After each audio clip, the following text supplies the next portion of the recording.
The forensic photographer's camera clicks echo through the silent woods like a heartbeat.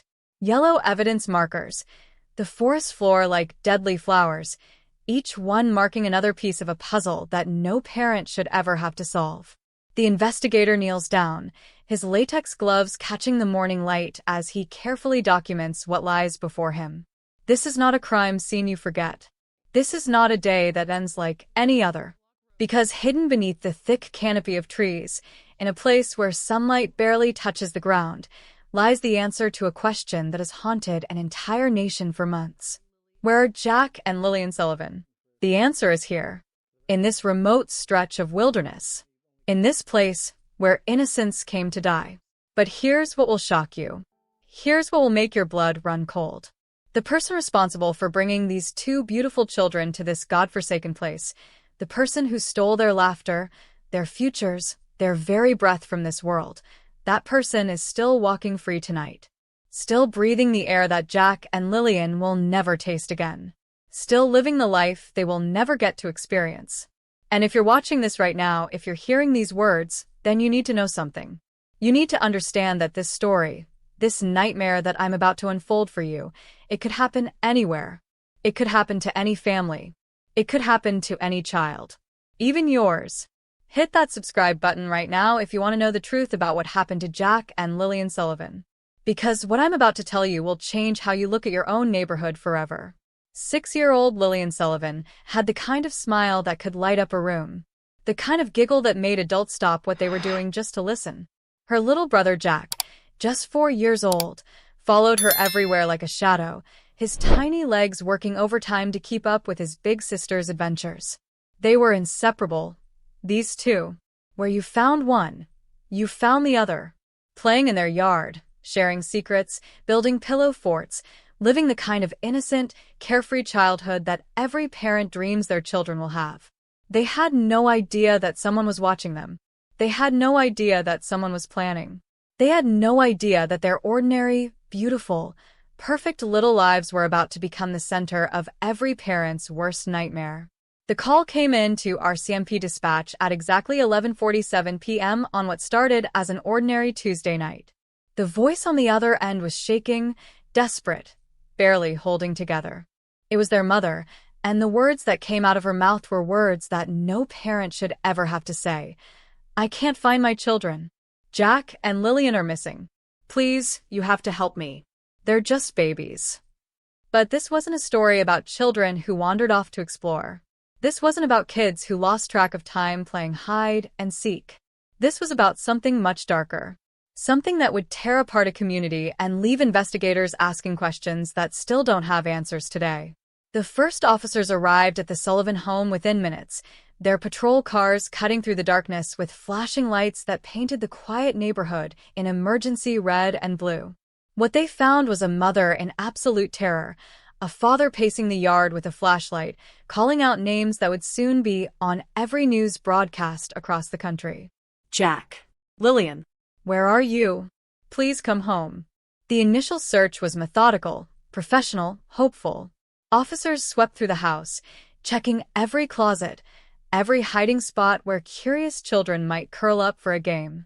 They searched the yard, the garage, the neighbors' properties. They knocked on doors, asking if anyone had seen two small children, if anyone had noticed anything unusual, anything out of place.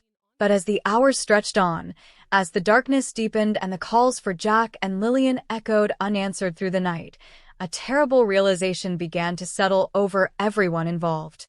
These children hadn't just wandered off. These children hadn't gotten lost playing a game. Something else had happened here. Something that no one wanted to say out loud, but everyone was beginning to fear. By dawn, the search had transformed from a routine missing persons case into something much more urgent, much more terrifying. The RCMP called in additional units, specialized search teams, 9 officers trained to track human scent. Helicopters were requested. Dive teams were put on standby. Every resource available was being mobilized because everyone understood what was at stake here. 2 children, babies really were somewhere out there. And time was running out. But here's what the investigators didn't know yet. Here's what would take them months to discover. Months of searching, months of hoping, months of praying for a miracle that would never come. Jack and Lillian weren't lost. They weren't hiding. They weren't going to be found playing in some distant field or sleeping in an abandoned building. They were already gone. Already taken to that dark place in the forest where the morning sun barely penetrates the canopy. Already beyond the reach of their parents' desperate calls, beyond the sweep of search helicopters, beyond the help of anyone who loved them. The community's response was immediate and overwhelming. Within hours of the first news reports, volunteers began arriving at the Sullivan home, offering to help search, bringing food for the family, organizing prayer circles in the front yard. Social media exploded with missing posters, with pleas for information, with offers of reward money for any information leading to the safe return of Jack and Lillian Sullivan. Local businesses closed early so employees could join search parties. Schools sent out emergency notifications to parents, reminding them to hold their children close, to verify their whereabouts, to be extra vigilant. Churches opened their doors for round-the-clock prayer vigils, and strangers who had never met the Sullivan family found themselves weeping for two children they knew only from photographs. But despite all the hope, all the effort, all the prayers and searches and desperate wishes, despite hundreds of volunteers combing through every inch of countryside, despite helicopters circling overhead and search dogs following every possible trail, the truth was already written in that dark forest. Jack and Lillian Sullivan were never coming home. The person responsible for their disappearance, the monster who had taken them from their family, from their future, from their very lives, had already done the unthinkable. And as the community searched and prayed and hoped, as their parents clung to faith and volunteers worked through exhaustion, that person was walking among them, living in their community, breathing the same air, watching the news coverage with the rest of them, maybe even helping with the search. If this story is affecting you, if you can feel the weight of what I'm telling you, then pause this video right now and hit that like button. Let me know in the comments where you're watching from, because Jack and Lillian's story has reached people all over the world, and their memory deserves to live on. But more importantly, their case deserves to be solved. Because what happened next, what investigators would discover in those woods months later, would prove that some monsters don't live in fairy tales. Some monsters live in our neighborhoods. Some monsters look just like everyone else. And some monsters, the most dangerous ones of all, are still out there waiting for their next opportunity. The search for Jack and Lillian Sullivan was about to become one of the largest missing persons investigations in Canadian history. But it wouldn't end with two children running back into their parents' arms. It wouldn't end with tears of joy and grateful hugs and a happy family reunion. It would end with that forensic photographer in the dark forest documenting the spot where innocence goes to die. And it would leave a community asking a question that still haunts them today. How do you protect your children from evil when evil looks exactly like everyone else? Tuesday started like every other day in the Sullivan household. 6-year-old Lillian was up early, her blonde hair messy from sleep, padding into the kitchen in her favorite unicorn pajamas to find her mother making breakfast. 4-year-old Jack followed moments later, his stuffed dinosaur clutched tightly in his small fist, still groggy but already talking a mile a minute about his plans for the day. It was the kind of ordinary morning that happens in millions of homes across the world every single day. Cereal bowls on the kitchen table, cartoons playing on the television, a mother multitasking between packing lunches and finding matching socks, children chattering about their dreams and their plans, and all the important things that fill a child's world with wonder. Mrs. Sullivan would later tell investigators that nothing felt different about that morning. Nothing seemed off, nothing seemed dangerous, nothing triggered any kind of maternal instinct that should have made her hold her children closer. Because how could she have known? How could any parent know that they're living through their children's last ordinary morning? Lillian went to school that day wearing her favorite pink dress, the one with the tiny flowers that she insisted on wearing at least twice a week. She carried her little backpack with the butterfly patches that she'd carefully chosen and applied herself, along with her lunchbox that contained the same peanut butter and jelly sandwich she requested every single day. She was excited about show and tell, where she planned to talk about the caterpillar she'd been watching in the backyard, waiting for it to transform into a butterfly. Jack, too young for school, spent the morning with his mother, playing with his collection of toy cars, building elaborate racetracks across the living room floor, narrating complex stories about adventures and races and heroic rescues. His imagination was boundless, his energy infectious, his laughter a constant soundtrack to their morning routine. At lunchtime, Mrs. Sullivan made Jack his favorite grilled cheese sandwich, cutting it into triangles the way he liked, listening to his excited chatter about the movie they were going to watch that afternoon. He had recently discovered a cartoon about talking trains, and he could recite every character's name and describe their special abilities with the kind of detailed enthusiasm that only a 4-year-old can muster. When Lillian came home from school that afternoon, she was buzzing with excitement about her day. Her teacher had praised her drawing of the butterfly life cycle, and she'd been chosen to help pass out snacks to the other students. These were the kinds of small victories that made a 6-year-old's day feel magical, and she couldn't wait to share every detail with her mother and little brother. The afternoon passed quietly. The children played in their backyard, a safe, fenced space where they'd spent countless hours building fairy houses, chasing butterflies, and creating elaborate games that only made sense to them. Mrs. Sullivan watched from the kitchen window as she prepared dinner, smiling at their laughter, their animated conversations, their pure joy in simply being together. Jack was showing Lillian his latest creation with his building blocks, a towering structure that he claimed was a castle for dragons. Lillian, ever the protective big sister, was helping him reinforce the walls while explaining how princesses and dragons could be friends if they just talked to each other. Their conversation was the kind of innocent, imaginative dialogue that parents treasure, the kind they wish they could bottle and keep forever. As evening approached, Mrs. Sullivan called them inside for dinner. They gathered around the kitchen table, the same routine they followed every night, sharing stories about their day, making plans for tomorrow. Jack announced that he wanted to plant flowers like the ones in Lillian's drawing. Lillian said she wanted to write a story about friendly dragons. Their parents listened, laughed, made promises about weekend trips to the garden center and library. It was perfect. It was normal. It was exactly the kind of family dinner that happens in homes everywhere, filled with love and laughter and the comfortable chaos of family life. There was no way to know that it would be their last. After dinner, the children were allowed to play outside for a little while before bath time. The sun was setting, casting long shadows across their backyard, and the air was filled with the sounds of a neighborhood settling into evening.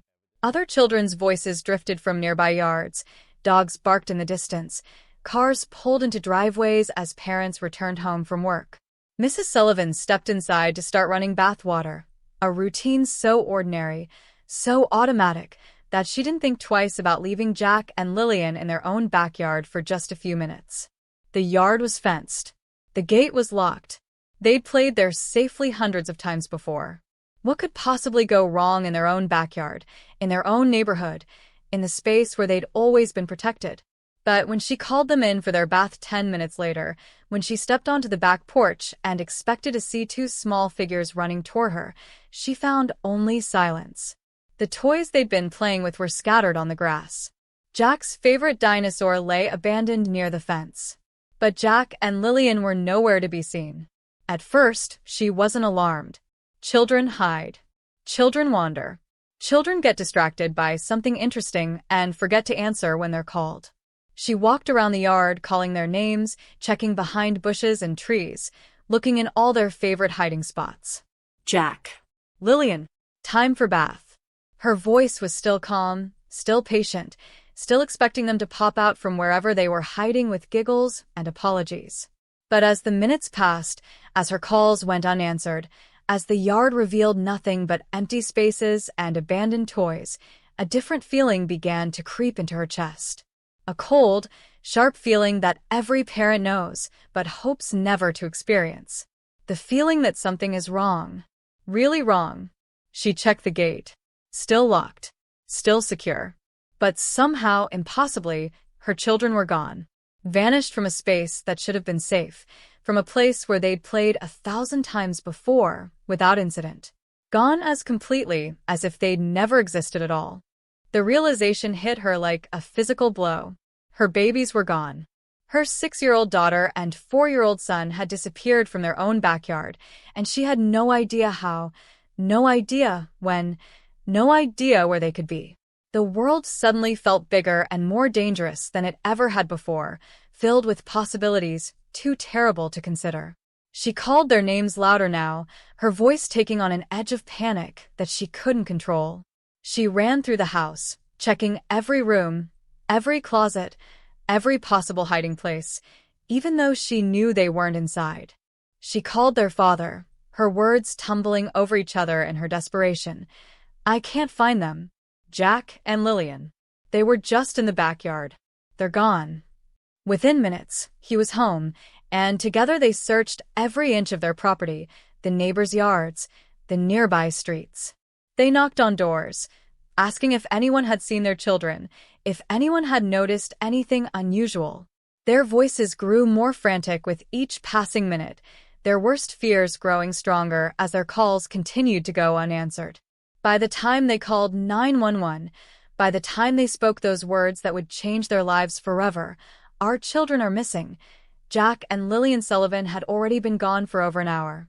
Already taken from the safe space of their backyard, already removed from the loving protection of their family, already in the hands of someone who had been watching, waiting, planning. Someone who had seen their ordinary evening routine and chosen that moment to destroy their ordinary, beautiful life forever. Drop a comment right now and tell me, have you ever had that moment as a parent when you realized your child wasn't where you thought they were? That split second of pure terror before you found them safe? Because that's where this story began, with a parent's worst nightmare, except this time, the children weren't found safe. This time, the nightmare was just beginning. The first RCMP cruiser arrived at the Sullivan home at 11:52 p.m., just 5 minutes after the desperate call to 911. Officer Sarah Mitchell stepped out into the cool night air and was immediately struck by the scene before her. A house with every light blazing, a front yard already filled with neighbors, and 2 parents whose faces showed the kind of raw terror that every police officer recognizes but hopes never to see. Mrs. Sullivan ran toward the patrol car before Officer Mitchell had even closed her door.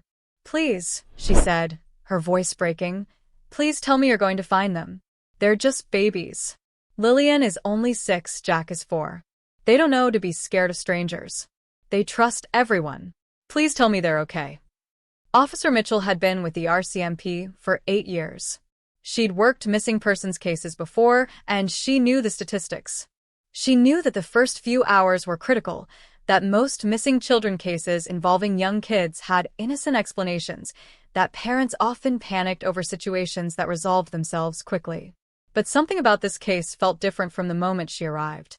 Maybe it was the locked gate on the backyard fence, still securely latched from the inside.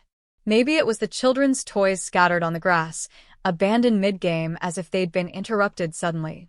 Maybe it was the absolute impossibility of 2 small children simply vanishing from their own fenced backyard without making a sound, without leaving a trace, without anyone seeing anything.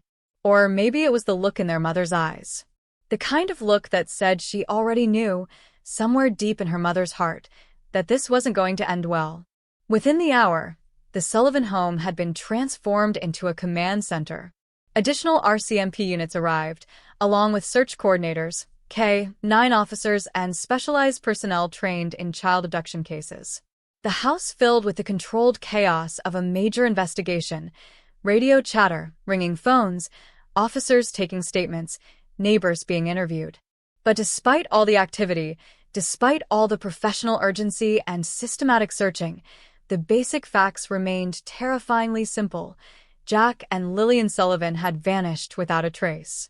The initial search focused on the immediate area around the Sullivan home. Officers with flashlights combed through every yard in a 6-block radius, checking sheds, garages, abandoned buildings, anywhere 2 small children might have wandered or been taken. Search dogs arrived and began following scent trails, but the trails seemed to end abruptly at the street in front of the Sullivan house, as if the children had simply been picked up and driven away. By dawn, the search had expanded exponentially.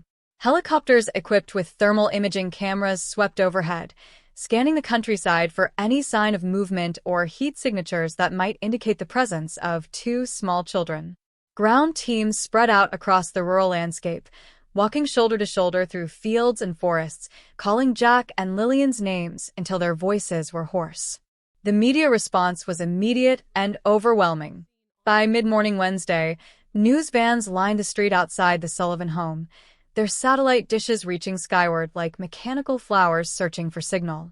Reporters from across the province began arriving, drawn by the heart-wrenching story of two young children who had vanished from their own backyard.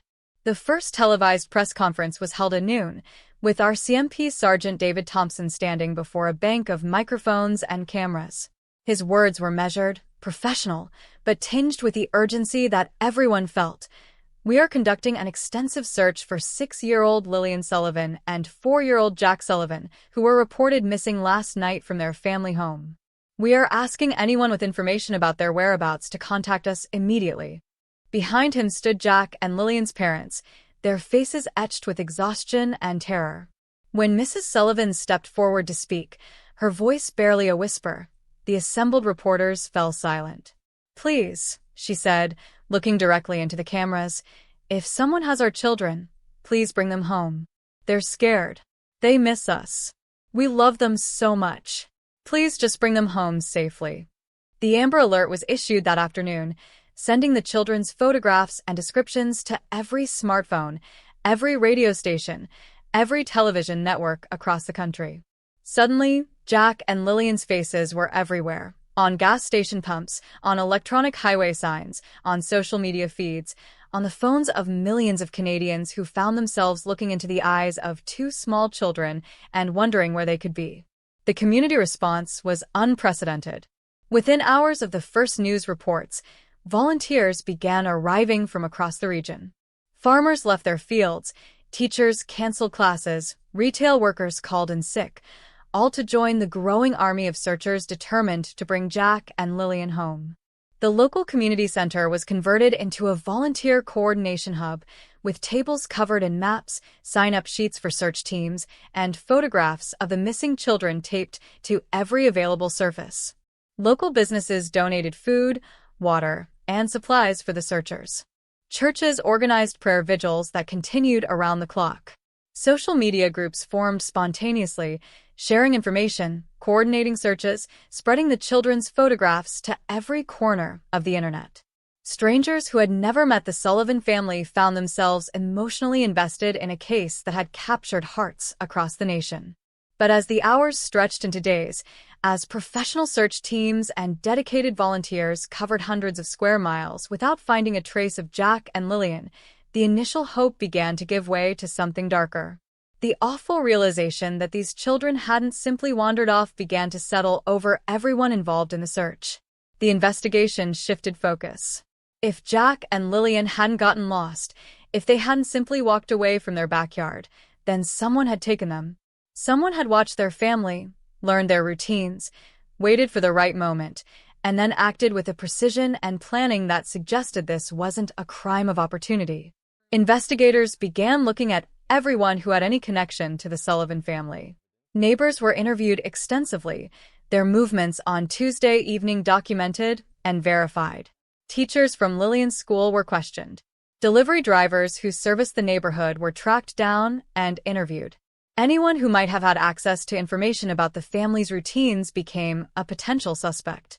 Security cameras from nearby businesses and homes were collected and analyzed frame by frame. Phone records were subpoenaed. Social media accounts were scrutinized. The digital footprint of anyone connected to the case was examined for any clue that might lead to Jack and Lillian. But despite the massive investigative effort, despite hundreds of interviews and thousands of hours of security footage, despite search teams that covered territory from urban neighborhoods to remote wilderness areas, there was nothing. No witnesses, no evidence, no trail to follow. Jack and Lillian Sullivan had simply vanished as completely as if they'd never existed.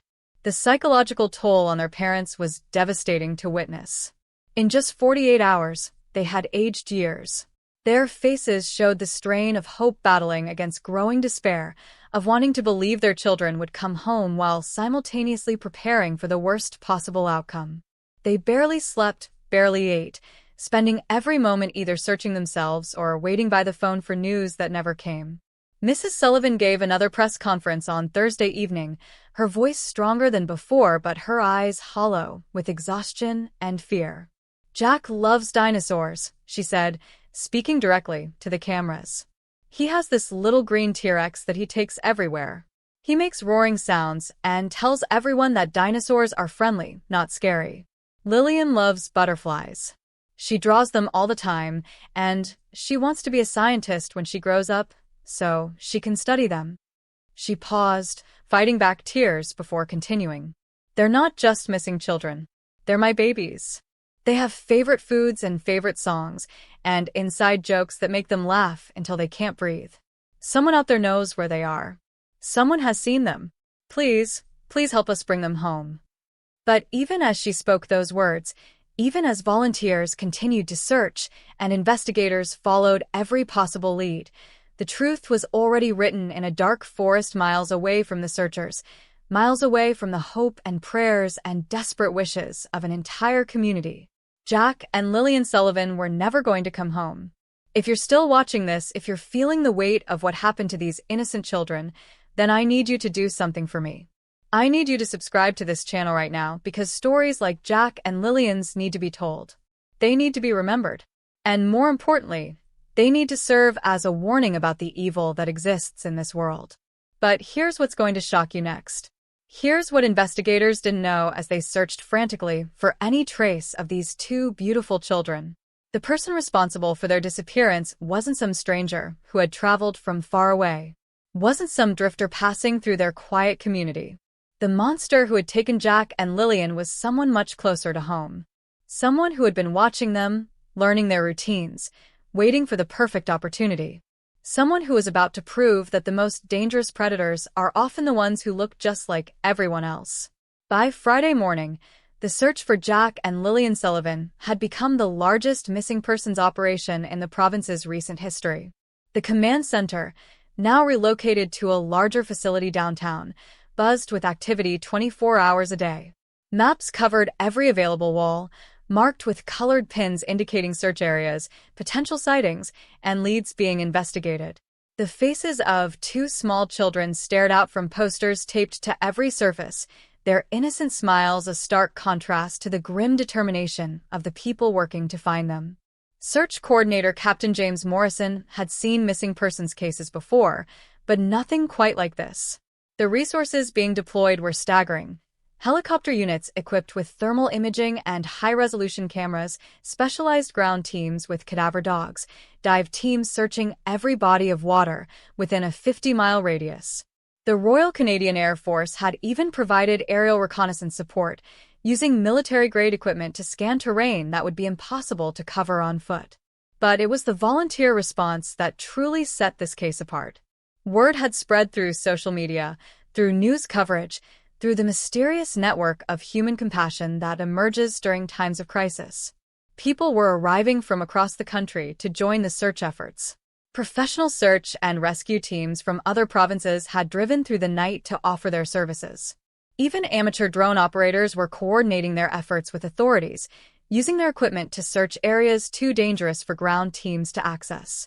The logistics were overwhelming. Volunteer coordinators worked around the clock to organize search teams, assign sectors, and manage the hundreds of people who arrived each day ready to help. Local restaurants donated meals. Hotels offered discounted rates to out-of-town volunteers. Gas stations provided free fuel for search vehicles. An entire community had mobilized around a single goal, bringing Jack and Lillian Sullivan home. Maria Gonzalez, a mother of 3 from 2 provinces away, had driven 8 hours to join the search. "I saw their faces on the news," she explained to a reporter as she prepared to join a ground team heading into the dense forest east of town. "I looked at those beautiful children, and all I could think about was my own kids. How can I sit at home when these babies are out there somewhere, probably scared, probably calling for their mama? I have to do something." Her sentiment was echoed by hundreds of other volunteers, each carrying their own motivation but united by a shared determination. Retired police officers used their experience to organize search patterns. Off-duty paramedics stood ready to provide medical assistance if the children were found injured. Teachers organized supply distribution, drawing on their experience managing large groups of people. A spontaneous community had formed, bound together by hope and the desperate need to act. The search itself was systematic and thorough, but also heartbreaking in its vastness. Teams would spend entire days covering territory that seemed promising, only to return empty-handed as darkness fell. The forests surrounding the town were dense and sprawling, filled with countless hiding places where two small children could be concealed. Every abandoned building, every cave, every thick cluster of trees had to be searched methodically. The psychological impact on the searchers was beginning to show. These were people who had come expecting to find Jack and Lillian within hours, who had imagined the joy of reuniting lost children with their desperate parents. Instead, they found themselves facing the reality of a search that was growing more complex and more ominous with each passing day. John Patterson, a retired teacher who had been searching since Wednesday morning, sat exhausted on a fallen log during a brief rest break. "I keep thinking I'm going to see them around the next tree," he said, his voice hoarse from calling their names for 3 days straight. "I keep imagining that moment when we find them safe, when we can radio back to their parents that their babies are okay. But with every hour that passes, that hope gets a little bit smaller." The K-9 units were perhaps the most heartbreaking element of the search. Dogs specially trained to track human scent would pick up trails that seemed promising, following them with increasing excitement as their handlers walked hopefully behind. But again and again, the trails would end abruptly, usually at road surfaces where scent could be lost, leaving both dogs and handlers confused and disappointed. Officer Lisa Chen, who worked with a German shepherd named Rex, had experienced this frustration multiple times. "Rex is one of the best tracking dogs in the province," she explained during a brief interview. "When he picks up a scent, he gets excited, focused, determined. But every trail we've followed just stops. It's like the children were picked up and driven away, which is what we're all afraid of, but don't want to say out loud." The media coverage had evolved from initial breaking news reports to in-depth human interest stories that explored every angle of the case. Television crews interviewed neighbors, teachers, family friends, anyone who had a connection to Jack and Lillian. The children's personalities emerged through these interviews. Lillian as a bright, curious girl who loved school and wanted to be a scientist. Jack as an energetic, imaginative boy who could turn any ordinary object into a spaceship or a dragon. Their teacher, Mrs. Roberts, broke down during a television interview as she described Lillian's enthusiasm for learning. She would raise her hand for every question, even when she didn't know the answer, because she wasn't afraid to be wrong. She just wanted to participate, to be part of the conversation. She drew me pictures almost every day, usually butterflies or flowers, and she would explain them in such detail. She had this beautiful way of seeing the world, like everything was magical and worth exploring. These personal details made the case even more emotionally impactful for the public following the story. Jack and Lillian weren't just missing children. They were individuals with personalities, dreams, favorite toys, and people who loved them. Social media filled with posts from strangers who found themselves emotionally invested in children they'd never met, sharing their photographs and pleading for information that might help bring them home. But as the search entered its second week, as professional teams and dedicated volunteers continued to cover vast areas without finding any trace of the children, a different kind of reality began to settle over the operation. The initial hope of finding Jack and Lillian safe and sound was giving way to the darker possibility that they might not be found alive. This shift was subtle but noticeable to those closest to the investigation. Search patterns began to include areas that previously would have been considered unlikely, places where bodies might be concealed rather than where living children might take shelter. The dive teams spent more time in deeper water. Ground teams paid more attention to areas of disturbed earth or unusual vegetation patterns. The psychological support team that had been brought in to help volunteers and family members deal with stress began preparing for a different kind of trauma. The possibility of a tragic outcome had to be addressed, even though nobody wanted to speak it aloud. Counselors worked with the children's parents, helping them maintain hope while also preparing them for the possibility that their worst fears might be realized. Dr. Amanda Foster, a psychologist specializing in crisis intervention, worked closely with the Sullivan family throughout the ordeal. "The waiting is perhaps the most difficult thing a parent can endure," she explained. "Hope is essential for psychological survival, but it also creates vulnerability to devastating disappointment. The families in these situations are living in a state of suspended animation, unable to move forward, but afraid to let go of the belief that their children will be found safe." Meanwhile, the investigative side of the case was taking on an increasingly dark tone. Detectives had begun to focus more intensively on the possibility that Jack and Lillian had been abducted, and their investigation was revealing disturbing patterns that nobody wanted to acknowledge publicly. Background checks on everyone connected to the family had revealed several individuals with criminal histories, including a neighbor who had been convicted of assault years earlier and a maintenance worker who serviced the school district and had access to student information. While none of these discoveries constituted evidence of involvement in the children's disappearance, they highlighted the uncomfortable reality that potential predators existed within their seemingly safe community. Detective Sarah Morrison, lead investigator on the case, spent her days interviewing anyone who might have information about the children's disappearance. "What people don't realize," she said during a brief conversation with her supervisor, "is that most child abductions are committed by someone known to the family. We're not looking for some stranger who drove through town randomly. We're looking for someone who knew these children, who had access to information about their routines, who had been planning this." The investigation had also revealed some troubling gaps in the neighborhood's security. Despite being a relatively affluent area with security-conscious residents, there were surprisingly few surveillance cameras that covered the relevant time frame. The cameras that did exist showed normal neighborhood activity on Tuesday evening, but none captured the actual disappearance or any suspicious vehicles or individuals. This lack of concrete evidence was frustrating for investigators and heartbreaking for the family. In an age of digital surveillance and electronic trails, Jack and Lillian Sullivan had managed to vanish without leaving any traceable evidence of what had happened to them or who might be responsible. The search teams were beginning to show signs of physical and emotional exhaustion. Many volunteers had been working 12-hour days for over a week, covering difficult terrain in challenging weather conditions. The initial adrenaline and determination that had fueled the early search efforts were giving way to a more grim persistence, the kind of dedication that comes from refusing to give up even when hope is fading. Weather was becoming a factor as well.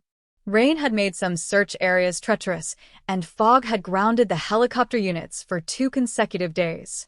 Each weather delay felt like another opportunity lost, another day when Jack and Lillian might be growing weaker if they were still alive somewhere, still waiting for rescue.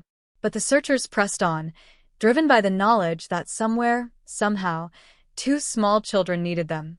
They continued to call Jack and Lillian's names as they worked, continued to hope that the next ridge, the next valley, the next dense patch of forest might yield the breakthrough they all desperately needed. Local businesses had begun displaying missing posters in their windows, and many had offered rewards for information leading to the children's safe return. The reward fund had grown to over $50,000, contributed by community members, local businesses, and strangers from across the country who had been touched by the story. But money couldn't solve the fundamental problem. Jack and Lillian Sullivan had vanished so completely that it was beginning to seem impossible that they would ever be found. The massive search operation, the dedicated volunteers, the professional expertise, the advanced technology, none of it had yielded even the smallest clue about what had happened to 2 children who had simply been playing in their own backyard. As the search entered its 3rd week, as hope began to war with growing despair, as the community held its collective breath waiting for news that never seemed to come, the truth lay hidden in a remote forest where no searcher had yet ventured.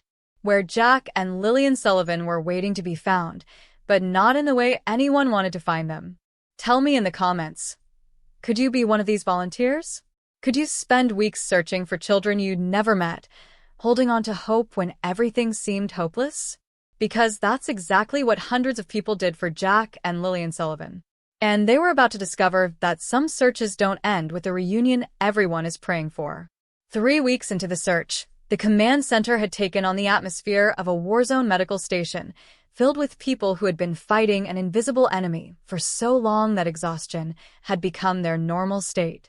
Maps that had once been covered with optimistic red pins marking areas to be searched were now dominated by black pins indicating areas that had been thoroughly covered without results. The faces of Jack and Lily Sullivan still stared down from every wall, but now their innocent smiles seemed to be asking a different question. Why can't you find us? The volunteer numbers had begun to dwindle, not from lack of caring, but from the practical reality that people couldn't sustain this level of commitment indefinitely. Jobs needed to be returned to, families needed attention, and the physical demands of searching rough terrain day after day had taken their toll on even the most dedicated volunteers. Those who remained were a core group of individuals who seemed unable or unwilling to give up, who arrived each morning looking increasingly haggard, but no less determined. Among them was Patricia Williams, a grandmother from a neighboring town whose own granddaughter was the same age as Lillian. She had been searching every day since the second week, her silver hair now permanently flattened under a baseball cap, her hiking boots caked with mud from countless miles of difficult terrain. "I can't stop," she explained to a reporter who asked why she continued when so many others had returned to their normal lives. "Every night I go home and look at my granddaughter, and I think about Jack and Lillian's parents going to bed in a house that's too quiet, waking up to bedrooms that are too empty. How can I stop searching when they can't stop hoping?" The psychological impact on the community was becoming more apparent as the weeks passed. Parents who had initially been concerned but not panicked were now keeping their children inside more, driving them to school instead of letting them walk, checking on them constantly throughout the day. The elementary school where Lillian had been a student brought in counselors to help children process their fears and confusion about their missing classmate. Local businesses reported increased sales of security systems, deadbolt locks, and surveillance cameras. Neighborhood watch groups that had been informal and sporadic suddenly became organized and vigilant. A community that had always felt safe was learning to live with the knowledge that somewhere among them lived a person capable of making 2 children disappear without a trace. The media coverage had evolved from breaking news urgency to the kind of in-depth analysis that occurs when a story refuses to resolve itself. Documentary crews had arrived to film the search efforts and interview community members. True crime podcasters had begun covering the case, analyzing every detail, proposing theories, and sometimes spreading misinformation that investigators had to address publicly. The Sullivan family had largely retreated from public view, unable to maintain the emotional energy required for regular press conferences and interviews. Their spokesperson, a family friend who had volunteered to handle media relations, issued brief statements updating the public on the search efforts and thanking volunteers for their continued support. But behind the scenes, those closest to the family reported that Jack and Lillian's parents were struggling with the psychological toll of maintaining hope in the face of an increasingly grim reality. Mrs. Sullivan had been hospitalized twice for exhaustion, her body finally rebelling against weeks of barely eating, barely sleeping, and living in a state of constant terror and grief. Mr. Sullivan had taken indefinite leave from his job, spending his days either searching with volunteer teams or sitting by the phone at the command center, waiting for news that never came. Dr. Amanda Foster, the crisis counselor working with the family, described the unique torture of their situation. "Grief has a process, a path that people can follow toward healing," she explained. But the families of missing persons are trapped in a state of ambiguous loss. They can't grieve because their children might still be alive, but they can't celebrate because their children are still missing. It's a psychological limbo that's almost impossible to endure. The investigation itself had reached a frustrating standstill. Every lead had been followed, every person of interest had been interviewed multiple times, every piece of potential evidence had been analyzed exhaustively. Detective Sarah Morrison found herself reviewing the same files repeatedly, hoping to find some detail that had been overlooked, some connection that hadn't been made. "We've investigated over 300 individuals," she reported to her supervisor during their weekly briefing. "We've conducted more than 800 interviews. We've analyzed thousands of hours of surveillance footage from every camera within a 50-mile radius. We've followed up on over 1,200 tips from the public, and we have absolutely nothing that points to what happened to these children or who might be responsible. The technical aspects of the investigation had been equally thorough and equally fruitless.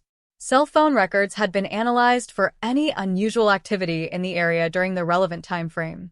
Credit card transactions had been scrutinized for any purchases that might be connected to child abduction. Vehicle registration databases had been cross-referenced with criminal records to identify any potential suspects who had been in the area. Advanced forensic techniques had been employed at the Sullivan home and the immediate surrounding area. Luminol testing had been conducted to look for any traces of blood that might not be visible to the naked eye. Soil samples had been taken and analyzed for any chemical signatures that might indicate the children had been drugged. Even the family's vehicles had been thoroughly examined for any evidence that they might have been used in the disappearance. All of this scientific and investigative expertise had yielded nothing. No evidence, no witnesses, no digital trail, no forensic clues. Jack and Lily Sullivan had vanished as completely as if they had never existed, leaving behind only toys scattered in a backyard and the grief of everyone who loved them. The search teams were beginning to expand their efforts into areas that had previously been considered too remote or unlikely. Abandoned mines, dense forest areas that were difficult to access, private properties that required search warrants. Each new area searched, without results, added to the growing sense that this case might never be solved, that Jack and Lillian might never be found. The dogs were showing signs of stress as well, their handlers reported. Search and rescue dogs are trained to find people, and their success depends on positive reinforcement when they locate their target. After weeks of searching without success, some of the dogs were becoming reluctant to work, sensing their handlers' frustration and disappointment. Handler Lisa Chen had to rotate her dog Rex out of the search after he began showing signs of depression and anxiety. "He's a working dog," she explained. "His purpose is to find people, and when he can't do that consistently, it affects his mental state. We've had to bring in fresh teams because even the dogs are getting burned out." Weather continued to be a challenge, with early autumn bringing unpredictable conditions that could ground aircraft or make certain terrain too dangerous for ground teams. Every day lost to weather felt like another day that Jack and Lillian might be suffering if they were still alive, or another day that evidence might be degrading if they weren't. The command center had developed its own rhythm, a careful balance between maintaining hope and preparing for the worst possible outcome. New volunteers were still welcomed and trained, but they were also counseled about the psychological challenges they might face. Experienced searchers had learned to support each other through the emotional toll of looking for children they were beginning to fear they might never find alive. Search Coordinator Captain Morrison held briefings each morning that had evolved from optimistic planning sessions to more somber assessments of remaining possibilities. "We're going to keep searching until we find them," he told his teams each day, but the certainty in his voice was beginning to be replaced by grim determination. Local churches continued to hold prayer vigils, but the tone had shifted from prayers for safe return to prayers for peace and closure. The community was beginning to process the possibility that Jack and Lillian Sullivan might never come home, while simultaneously refusing to give up the search that had become the focus of so many lives. As October approached, as the leaves began to change and the air grew colder, as search teams prepared for the additional challenges that winter weather would bring, the truth about Jack and Lillian Sullivan lay hidden in a remote forest where no one had yet thought to look. Where the silence that had swallowed two children's laughter was about to be broken by a discovery that no one wanted to make. Hit that like button if this story is keeping you on edge, because what happens next will change everything.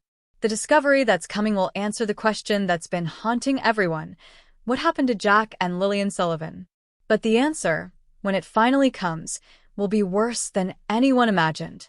October 15th dawned gray and cold, with a morning mist that hung low over the forest like a shroud. It was the kind of weather that made search operations more difficult, reducing visibility and making the already challenging terrain even more treacherous. For the past month, search teams had been methodically working their way through every accessible area within an expanding radius of the Sullivan home, but there were still remote sections of wilderness that remained unexplored. That morning, a specialized search team consisting of RCMP officers and experienced volunteers was preparing to investigate a particularly dense section of forest approximately 12 miles from where Jack and Lillian had disappeared. The area was accessible only by hiking trail, too remote and difficult for casual searchers, but the systematic nature of the investigation meant that eventually every possible location had to be examined. Officer Mark Stevens had been part of the search effort since the first day, and he developed the kind of grim persistence that comes from weeks of disappointment. As he prepared his equipment that morning, checking his radio, GPS unit, and emergency supplies, he followed the same mental routine he developed. Prepare for another day of finding nothing, but remain alert for any detail that might provide a breakthrough. The team of 6 officers and 2 volunteer coordinators began their hike into the forest at 8:30 a.m., following a narrow trail that wound deeper into increasingly dense woodland. The trees here were old growth, their canopies so thick that even on a bright day, the forest floor remained dim and shadowed. This morning, with the low clouds and mist, visibility was limited to just a few yards in any direction. They had been hiking for approximately 2 hours, calling Jack and Lillian's names periodically while carefully examining the terrain for any signs of human activity, when Officer Jennifer Walsh noticed something unusual about the vegetation ahead. In a small clearing where the trees thinned slightly, there appeared to be an area where the undergrowth had been disturbed, where the natural pattern of plant growth seemed interrupted. "Stevens," she called to her team leader, "take a look at this area. Something doesn't look right." Officer Stevens approached the spot Walsh had identified and immediately felt the familiar chill that experienced investigators recognize when they encounter something significant. The ground here showed signs of human activity: broken branches, disturbed soil, vegetation that had been trampled and hadn't fully recovered. But more disturbing were the small pieces of fabric caught on nearby bushes, fabric that looked like it might have come from children's clothing.